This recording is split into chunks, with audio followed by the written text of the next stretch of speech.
സൂര്യനായി തഴുകിയുറക്കമുണർത്തുമെന്നച്ഛനെയാണെനിക്കിഷ്ടം. ഞാനൊന്ന് കരയുമ്പോൾ അറിയാതെയുരുകുമെന്നച്ഛനെയാണെനിക്കിഷ്ടം. ഞാനൊന്ന് കരയുമ്പോൾ അറിയാതെയുരുകുമെന്നച്ഛനെയാണെനിക്കിഷ്ടം. കല്ലെടുക്കും കണിത്തുമ്പിയെപ്പോലെ ഒരുപാട് നോവുകൾക്കിടയിലും പുഞ്ചിരിച്ചിറകുവിടർത്തുമെന്നച്ഛൻ. പുഞ്ചിരിച്ചിറകുവിടർത്തുമെന്നച്ഛൻ. എന്റെ കയ്യിൽ ഒരു പുസ്തകം വന്നു. ആ പുസ്തകം എന്നെ വികാരാധീനനാക്കി. ആ പുസ്തകം വായിച്ചിരുന്ന് പല സമയത്തും എന്റെ കണ്ണ് നിറഞ്ഞ് ഞാൻ കരഞ്ഞു.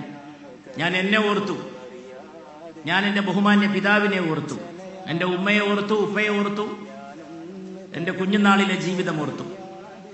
ഈ പുസ്തകത്തിന്റെ പേര് ഹരികഥ എന്നാണ്. അതിന്റെ ആദ്യത്തിൽ എഴുതിയിട്ടുള്ള വരികൾ ഇപ്രകാരമാണ്: ജീവിതത്തിലെ എല്ലാ അധ്യായങ്ങളിലും അച്ഛനാണ് വിളക്കുമാടം. അച്ഛന്റെ നിശ്ചയദാർഢ്യവും അച്ഛന്റെ നിരന്തരമായ അധ്യയനങ്ങളുമാണ് എന്റെ നേട്ടങ്ങളുടെ മുഴുവൻ നെടും തൂൺ. അങ്ങനെയാണ് ഹരി എഴുതിയിട്ടുള്ളത്. അടുത്ത വാചകം: ഇത് ജീവിതത്തിന്റെ വിജയപരാജയങ്ങളുടെ കണക്ക് കൂട്ടലല്ല, അമ്മയുടെ ചേർത്ത് പിടിക്കലുകളും അച്ഛന്റെ നിരന്തരമായ അധ്യയനങ്ങളും അതിനുള്ള ഹൃദയംഗമമായ ആദരാഞ്ജലിയാണിത്. ഇങ്ങനെയൊക്കെ ഒരു മകന് അച്ഛനമ്മമാരെ പറ്റി തന്റെ ഏത് പ്രായത്തിലും തോന്നുന്നുവെങ്കിൽ ആ മക്കൾ തന്നെയാണ് പുണ്യം ചെയ്ത മക്കൾ. ആ മക്കളെ ഈ ഭൂമുഖത്തേക്ക് കൊണ്ടുവന്ന അച്ഛനമ്മമാരാണ് യഥാർത്ഥ സുഹൃതത്തിന്റെ ശില്പികൾ.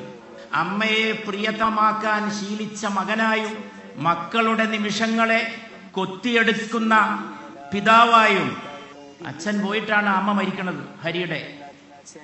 അപ്പൊ അച്ഛന് ശേഷം അമ്മ കുറെ കാലം ജീവിച്ചിരുന്നു.